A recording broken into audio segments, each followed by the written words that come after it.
નમસ્કાર, આપ જોઈ રહ્યા છો ગુજરાત 18 લાઈવ. હવે જો અગત્યના સમાચાર. વડોદરા શહેર પોલીસનો નવતર પ્રયોગ. ઉત્તરાયણ પર્વ નિમિત્તે વાહન ચાલકોની સેફટી માટે સેફટી ગાર્ડ લગાવવામાં આવ્યા. મકર સંક્રાંતિનો પર્વ અને હવે ગણતરીના દિવસો બાકી રહ્યા છે, ત્યારે આ પર્વ માતમમાં ન ફેરવાય તે માટે વડોદરા શહેર પોલીસ આગળ આવી છે.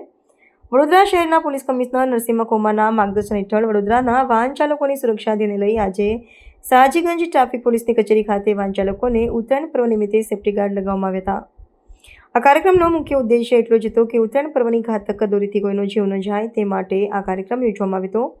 સાથે વાહન ચાલકોને સમજાવવામાં આવ્યા હતા કે તમામ જે માર્ગ સલામતીના નિયમો છે તેનું અચૂક પાલન કરવું, હેલ્મેટ પહેરવું અને ઓવર સ્પીડથી વાહન ન ચલાવવું જોઈએ.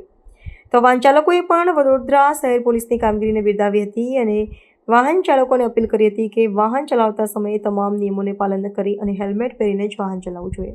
આપની વાત સાચી છે.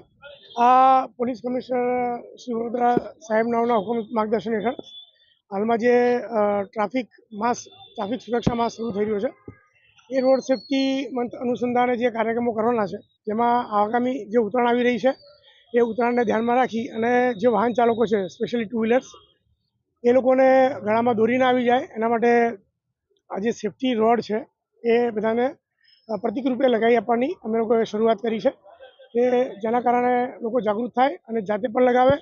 અને આપના માધ્યમથી એનજીઓઝને પણ હું આહ્વાન કરીશ કે તેઓ પણ આ મુહિમમાં જોડાય અને જે સુરક્ષા છે ટુ વ્હીલર્સ ચાલકોની, એમની સુરક્ષામાં વધારો થાય. સાહેબ, સવાલ એ પણ છે કે જે પ્રકારે સેફ્ટી ગાર્ડ તો લગાવી દેવામાં આવ્યું, પરંતુ એનો મતલબ એવું નથી કે ઓવર સ્પીડથી જવું. શું મેસેજ? એ વાત સાચી છે. મેઇન અમે વારંવાર આપણા માધ્યમથી જણાવીએ છીએ કે જે ઓવર સ્પીડિંગ છે, રોંગ સાઈડ છે, સિગ્નલ ભંગ છે, હેલ્મેટ નથી પહેરતા, આ બધા કારણોથી અકસ્માત વધી જાય છે. તાજેતરમાં એક બનાવ બન્યો જેમાં રોંગ સાઈડથી ઓવરટેક કરવામાં બનાવ બન્યો.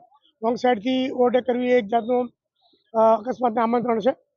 તો આપણા માધ્યમથી અગાઉ પણ અમે કહી ચૂક્યા છીએ તે પ્રમાણે તમામ ટ્રાફિકના નિયમોનું પાલન કરવું જોઈએ અને પોતાની અને અન્ય નાગરિકોની સુરક્ષાને ધ્યાનમાં રાખવું જોઈએ.